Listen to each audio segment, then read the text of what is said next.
ብርሃን ባንክ ዘመናዊ ቀልጣፋና ምቹ አገልግሎቱን በተሻለ ቅርበት ለውድ ደንበኞቹ ማቅረቡን በመቀጠል የሞባይል ባንኪንግ አገልግሎት ተጠቃሚ እንድትሆኑ በአክብሮት ይጋብዛል። በዚህ አገልግሎትም ደንበኞች የሞባይል ስልካቸውን ብቻ በመጠቀም የሂሳብ እንቅስቃሴያቸውን ማወቅ፣ አጭር የሂሳብ መግለጫ መጠየቅ፣ የቼክ ደብተር ማዘዝ፣ የቼክ ክፍያ መረጃ መከታተል፣ የውጭ ምንዛሬ ተመን ማወቅ፣ ከአንዱ ሂሳብ ወደ ሌላ ሂሳብ ገንዘብ ማስተላለፍ፣ ቋሚ ክፍያ ትዕዛዝ መስጠት፣ የብድር ክፍያዎችን መፈጸም ይችላሉ። በዚህ አጋጣሚም የብርሃን ካርዶን በመጠቀም በሽያጭ ማዕከል ማሽን ፖስ ለግብይቶ ክፍያውን መፈጸም እንደሚችሉ ብርሃን ሲያበስራችሁ በታላቅ ደስታ ነው። በጊዜና በቦታ ያልተገደበ ምቾትና ዘመናዊነትን ያነገበ አገልግሎት ተጠቃሚ ስናደርገው ደስ ይለናል። ብርሃን ባንክ፣ እንደ ስማችን ብርሃን ነው ስራችን። እንዴት ናችሁ? እንዴት አላችሁ? የተወደዳችሁ ቼልሲ አንድ ወጣት ተከላካይ ለማስፈረም መነጋገር ጀምሯል። በእንግሊዝ ክለቦች ከዚህ በፊት ሲፈለግ የነበረ ባለፈው ክረምትም ሌላኛው የለንደን ክለብ አርሰናል ይፈልጓል ይባል የነበረ ጀረሚ ዣኬ የሚባል የስታድ ሬን ተከላካይ ነው። ዣኬ ሲባል አንድ የምናስታውሰው ስም አለ። ኤሚ ዣኬ የሚባል 1998 የዓለም ዋንጫን የፈረንሳይ ብሔራዊ ቡድን ባሸነፈ ጊዜ እዚያ ቡድን አሰልጣኝ የነበሩ ናቸው። ኤሚ ዣኬ የእሳቸው ስም ሞክሼ ነው ማለት ነው። እንግዲህ ባለፈው ነሐሴ ነበር አርሰናል ተጨማሪ ወጣት ተከላካይ ማምጣት ይፈልጋል፣ ስለዚህ ይህንን ተጫዋች እየተከታተሉት ነው የሚል አስተያየት ይሰጥ ነበር። ግን ሌሎችም ብዙ ክለቦች በተለይ በቅርብ ጊዜ ደግሞ ክሪስታል ፓላስ የማርክ ጌሂ መልቀቅ አይቀሬ እንደሆነ ከታወቀበት ጊዜ ጀምሮ ይህንን ተጫዋች እንደገና ወደ ፕሪሚየር ሊግ የመውሰድ ፍላጎት እንዳለው የተጠቀሰ ክለብ ነበር። ፓሪስ ሳን ዠርመን እዛው ፈረንሳይ ውስጥ ግን አሁን በቅርብ ቀናት በእንግሊዝም በፈረንሳይ ብዙሃን መገናኛዎችም በሰፊው መውጣት የጀመረው ዘገባ ይህንን ተጫዋች ወደ ስታንፎርድ ብሪጅ ለመውሰድ ቼልሲ ብርቱ ጥረት እያደረገ መሆኑን የሚያሳይ ነው። በቅርብ ጊዜ እስከ 2029 የሚያቆይ ኮንትራት ፈርሟል። የሚገርመው ባለፈው የውድድር ዘመን ለክሌርሞ ለሚባለው ክለብ በሊግ ደ ለሚጫወተው ክለብ በውሰት ሰጥተውት ከዚያ የውሰት ኮንትራቱን ለማቋረጥ በጣም ጥሩ የተጫወተ ስለነበርና ለሬን በዛ ጊዜ አስፈላጊ ነው ተብሎ ስለታሰበ 900,000 ዩሮ ከፍሏል ለክሌርሞ። የሚገርም ነው። የራሱ ተጫዋች ነው፣ በውሰት ነበር የሰጡት። ነገር ግን የብሬክ ክሎዝ ስላልነበረው ወይም በውድድር ዘመኑ መሀል የውሰት ውሉን ማቋረጥ የሚያስችል ስምምነት በሁለቱ ክለቦች መካከል ስላልነበር ሬን ይህንን ተጫዋች መልሶ ወደ ኋዞን ፓርክ ወደሚባለው ወደ ራሳቸው ስቴዲየም ለመመለስ ወደ 1 ሚሊዮን ዩሮ ገደማ የሚጠጋ ገንዘብ ከፍለዋል ማለት ነው። እዚህ ወጣት ተጫዋች ላይ ያላቸውን ከፍተኛ መተማመን የሚያሳይ ነው እና ባለፈው የውድድር ዘመን በ2024/25 የውድድር ዘመን በጣም የተዋጣለት የውድድር ዘመን ነበር ያሳለፈው። በተለይ አንድ ሊሊያን ብራሲዬ የሚባል ተጫዋች በሁለቱ የውድድር ዘመን አጋማሽ አልነበረም። ስለዚህ እሱን እንዲተካ ታስቦ ነበር ወደ ቡድኑ እንዲመጣ የተደረገው። በተለይ በአንዳንድ ትልልቅ ጨዋታዎች ከማርሴይ ከፓሪስ ሳን ዠርማን በትልልቆቹ ብዙ መልማዮች ትኩረት በሚያደርጉባቸው ጨዋታዎች ላይ በጣም አስደናቂ ብቃት ነበር ያሳየው። በተለይ በባክ ፋይፍ የሚጫወት ቡድን ነው፣ ግን በሃይ ዲፌንሲቭ ላይን ይጫወት ነበር ባለፈው የውድድር ዘመን። ወደ መሀል ሜዳ ጠጋ ብሎ የሚከላከል ቡድን ነበር። ያንን እንደመሸፈን የሚያስችል በቂ አትሌቲሲዝም ደግሞ አካላዊ ቅልጥፍና ደግሞ ያስፈልጋል። ያ አካላዊ ቅልጥፍና፣ ፍጥነት፣ የሪከቨሪ ችሎታ ያለው ተጫዋች ነው።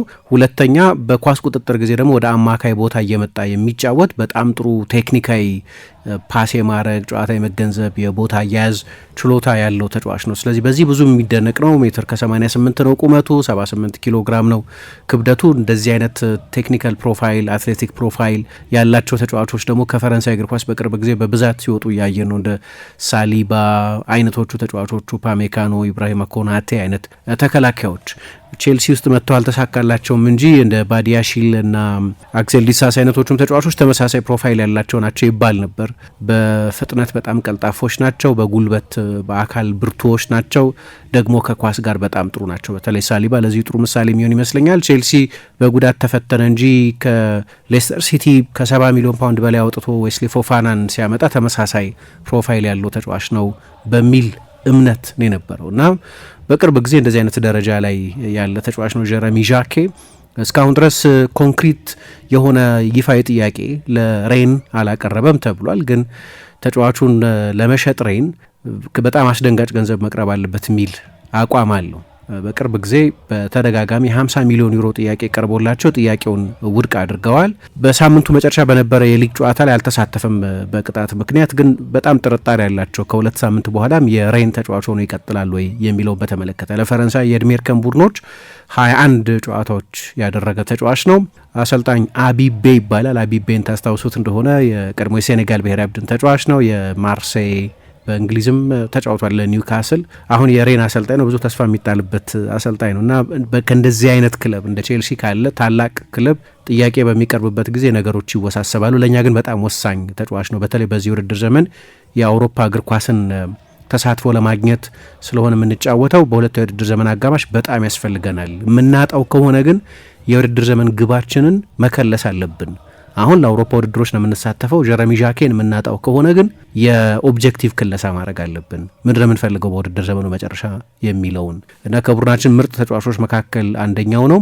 ብንችል እንደዚህ አይነት ጥያቄዎችን ውድቅ ማድረግ ነው ያለብን። ግን ከኔ ቁጥጥር ውጭ የሆኑ ብዙ ሌሎች ምክንያቶች አሉ የሚል አስተያየት ሰጥቷል። እስከ ትላንትና ድረስ በፈረንሳይ ብዙሃን መገናኛዎች በኩል ያለው የዘገባ ስሜት ሬን ተጫዋቹን መሸጥ አይፈልግም በጣም አስደንጋጭ ገንዘብ ካልቀረበ በስተቀር የሚል ነው። አሁን በጠቅላላው የሚባለው በቅርብ ጊዜ ጀረሚ ዶኩን ሸጠዋል። የሬን ተጫዋች ነበር ወደ ማንቸስተር ሲቲ ሲሄድ ከ60 ሚሊዮን ዩሮ በላይ ነው ያገኙት። ስለዚህ ይህንን ተጫዋች ለመሸጥ በትንሹ ከ60 ሚሊዮን አካባቢ ከዚህ በፊት ዶኩን ከሸጥንበት ገንዘብ በላይ ከ65 እስከ 70 ሚሊዮን ዩሮ በሚደርስ ገንዘብ ነው የምንሸጠው የሚል አቋም አላቸው። እንዳልኩት በተደጋጋሚ 50 ሚሊዮን ዩሮ ጥያቄን ውድቅ አድርገዋል እና የነሱ ተስፋ አሁን ተጫዋቹ መሸጥ አይፈልጉም። ሬን በሁለቱ የውድድር ዘመን አጋማሽ በአውሮፓ ውድድሮች ላይ የሚሳተፍ ከሆነ አሁን ከሚጠቀሰውን በላይ ገንዘብ እናገኝበታለን የሚል ምኞት ያላቸው ይመስላል። ግን ቼልሲ ከፍተኛ ትኩረት ያደረገበትና ዝውውሩ የሚሳካም የሚመስል አይነት ነው። በተለያዩ ሲስተሞች ውስጥ መጫወት ይችላል። በ3-5-2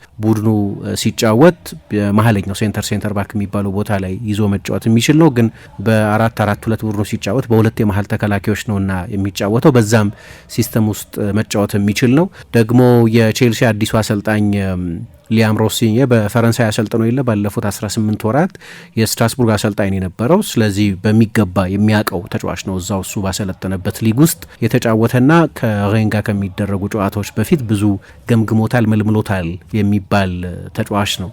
በፈረንሳይ ዕድሜ እርከን ቡድኖች በሙሉ ሲጫወት የቆየ ነው። ከ16 ዓመት በታች ቡድን ጀምሮ የ2005 ጄኔሬሽን አባል ነው እና በመሪነት ችሎታውን ብዙ የሚደነቅ ነው። የፈረንሳይ ዕድሜ እርከን ቡድኖችን በመሪነት በአምበልነት የመራ ነው።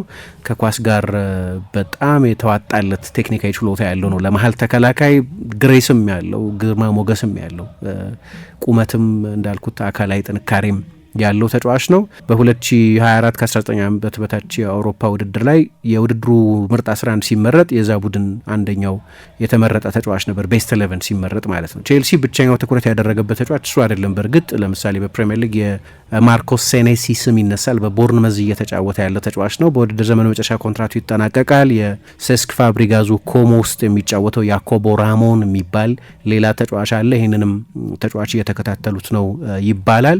ግን ከቼልሲ የምልመላ ልማድ አንጻር በእድሜ በተለይ ይሄኛው ተጫዋች ነው የበለጠ ወጣቱ ተጫዋች። በእርግጥ ራሞንም ወጣት ነው፣ ግን ሴኔሲ የሚፈርም ከሆነ በቅርብ ጊዜ ቼልሲ ሲከተለው ከነበረው አካሄድ የተለየ ነው። ያኮቦ ራሞን 21 ዓመቱ ነው።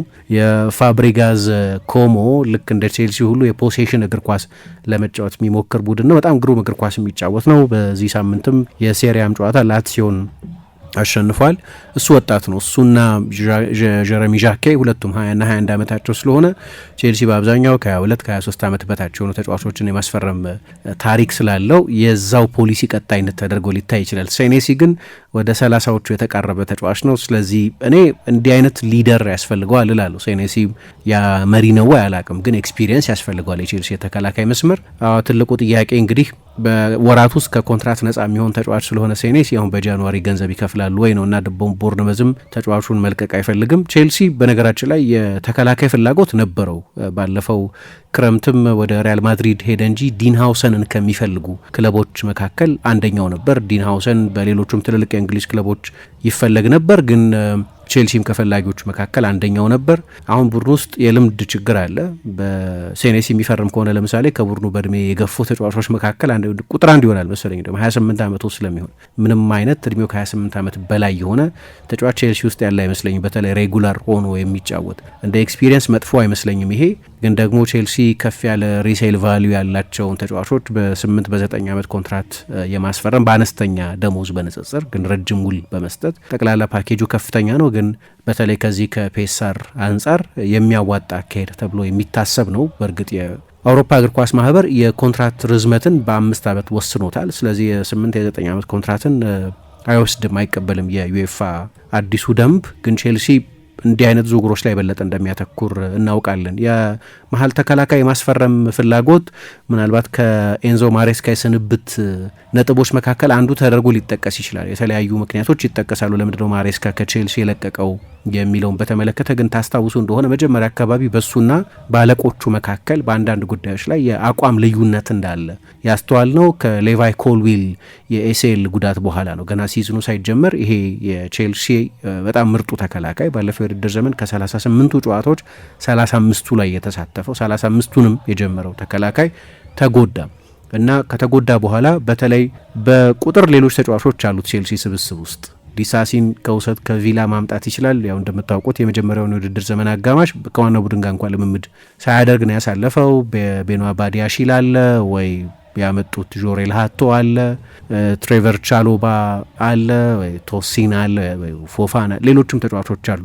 ግን ከነሱ የሚለየው በተለይ በኳስ ቁጥጥር ጊዜ ቼልሲ ከኋላ በሶስት ተጫዋቾች ነው ኳስ እያደራጀ የሚወጣው እና በተለይ በግራ በኩል የሚጫወተው ተጫዋች በቦል ፕሮግሬሽን ቀጥተኛ ፓስዎች በማድረግ እንዲህ አይነት ችሎታ ያለው ተጫዋች ስፔሲፊክ ቴክኒካል ፕሮፋይል ያለው ተጫዋች ይፈልጋል እና እንዲህ አይነት ተጫዋች መምጣት አለበት የሚል አቋም ነበረው። ከጉዳቱ በኋላ ክለቡም አቋሜን ያውቃል የሚል አስተያየት ሰጥቶ ነበር በብዙሃን መገናኛዎች። ወዲያው በማግስቱ ግን ቼልሲ በጭራሽ ተከላካይ አያስፈርምም፣ 7 ተከላካዮች አሉን፣ ያሉን ተከላካዮች ማሻሻል ያንተ ፈንታ ነው፣ በጉዳት ጊዜ ሁሉ በየተገኘው አጋጣሚ ተጫዋች አናስፈርምም የሚል አቋም ነበረው እና ይሄም አንዱ በሁለቱ ሰው ወገኖች መካከል በማሬስካና በቼልሲ መካከል ልዩነት ፈጥሮ የነበረ ነው። ተከላካይ ግን ያስፈልገዋል። አሁን ምን አይነት ተከላካይ ነው የሚያስፈልገው? ሌላ ወጣት እንደገና በስራው ላይ የሚማር ነው ወይስ ኢስታብሊሽድ ተከላካይ ነው የሚያስፈልገው የሚለው ቁልፍ ጥያቄ ነው። ግን ዣኬ ላይ ያተኮሩ ይመስላል። ትልቅ ፖቴንሻል መሆኑ ግን ጥያቄ ያለው አይመስለኝም። የቼልሲ የተከላካይ መስመር በመጠኑ ተሻሽሏል ማለት የሚቻል ይመስለኛል። በዚህ ውድድር ዘመን ከአርሰናል ቀጥሎ ብዙ ክሊንሺት የጠበቀው ቡድን ነው። በቀደምም ከብሬንፎርድ ጋር በርግጥ የተከላካይ መስመሩ ተፈትኗል፣ ግን በድጋሚ ጎል ሳይቆጠርበት ወጥቷል። ግን እዛ ጨዋታ ላይ ቶሲን ተጎድቷል የሚል ዜናም እያየው ነበር እና የበለጠ የአዲስ ተጫዋች መምጣትን አስፈላጊ ያደርገዋል እና ይህንን ተጫዋች የማምጣት ከፍተኛ ፍላጎት አለ። ጀረሚ ዣኬን እንዳልኩት ትልቅ ፖቴንሻል ነው። የፈረንሳይ እግር ኳስ በቅርብ ጊዜ ካወጣቸው ብዙ ተስፋ ከሚጣልባቸው ወጣት ተጫዋቾች መካከል አንደኛው ነው። እዛው የ2005 ትውልድ የሚባሉት አባላት አሉ እንደ ዴዚሪ ዱዌ፣ እንደ ማቲስ ስቴል፣ እንደ ዣኑኤል ቦላሲያ አይነት ተጫዋቾች ሁሉም በሬን አካዳሚ ውስጥ ያደጉ ናቸው። የሬን አካዳሚ ደግሞ በቅርብ ጊዜ እንደ ኦስማን ዴምቤሌ፣ ኤድዋርዶ ካማቪንጋ አይነት ተጫዋቾችን ያፈራ አካዳሚ ነው። ጥንካሬ፣ ፍጥነት ከኳስ ጋር ደግሞ ያለ ቴክኒካዊ ችሎታ ለወደፊቱ በላቀ ደረጃ መጫወት ይችላሉ ተብሎ ከሚታሰቡ የአውሮፓ ተከላካዮች መካከል አንደኛው ነው። እንግዲህ በቀደም ከሉአቭረ ጋር በተደረገው ጨዋታ አልተሰለፈም፣ ግን ቡድኑ በጣም ጥሩ ፎርም ላይ ያለ ነው። ካለፉት 7 ጨዋታዎች 6ቱን አሸንፎ ነበር ወደዛ ጨዋታ የመጣው። ለዚህ ነው አቢቤ ተጫዋቿን በዚህ ጊዜ ማጣትም አይፈልገው። ለአውሮፓ ውድድሮች የተፎካከርን ባለንበት ጊዜ ተጫዋቹን ማጣት የለብንም የሚል አይነት ጠበቅ ያለ አቋም የያዘው ግን ደግሞ ቼልሲ በጃንዋሪ ከዚህ በፊት ትልልቅ ዝውውሮች የመፈጸም ታሪክ እናውቃለን። በተለይ በ2023 ከ300 ሚሊዮን ፓውንድ በላይ አውጥተው ብዙ ተጫዋቾችን አምጥተዋል። የመክፈል ችግር የለበትም። ትልቁ ጥያቄ እንግዲህ የዩኤፋንና የፕሪሚየር ሊግን ፋይናንሻል ፌር ፕሌይ እና የፕሮፊት ኤንድ ሰስቴናቢሊቲ ሬጉሌሽን የሚለውን ደንብ ሳይጥሱ የተጨማሪ አዲሽን ተጨማሪ ተጫዋቾች የማምጣት ጉዳይ ይሆናል። ለማንኛውም ብዙ እየተባለ ያለ ጉዳይ ነው የጀረሚ ዣኬ ጉዳይ። ብርሃን ባንክ ዘመናዊ ቀልጣፋና ምቹ አገልግሎቱን በተሻለ ቅርበት ለውድ ደንበኞቹ ማቅረቡን በመቀጠል የሞባይል ባንኪንግ አገልግሎት ተጠቃሚ እንድትሆኑ በአክብሮት ይጋብዛል። በዚህ አገልግሎትም ደንበኞች የሞባይል ስልካቸውን ብቻ በመጠቀም የሂሳብ እንቅስቃሴያቸውን ማወቅ፣ አጭር የሂሳብ መግለጫ መጠየቅ፣ የቼክ ደብተር ማዘዝ፣ የቼክ ክፍያ መረጃ መከታተል፣ የውጭ ምንዛሬ ተመን ማወቅ፣ ከአንዱ ሂሳብ ወደ ሌላ ሂሳብ ገንዘብ ማስተላለፍ፣ ቋሚ ክፍያ ትዕዛዝ መስጠት፣ የብድር ክፍያዎችን መፈጸም ይችላሉ። በዚህ አጋጣሚም የብርሃን ካርዶን በመጠቀም በሽያጭ ማዕከል ማሽን ፖስ ለግብይቶ ክፍያውን መፈጸም እንደሚችሉ ብርሃን ሲያበስራችሁ በታላቅ ደስታ ነው።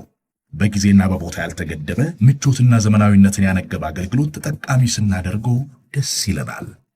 ብርሃን ባንክ እንደ ስማችን ብርሃን ነው ስራችን።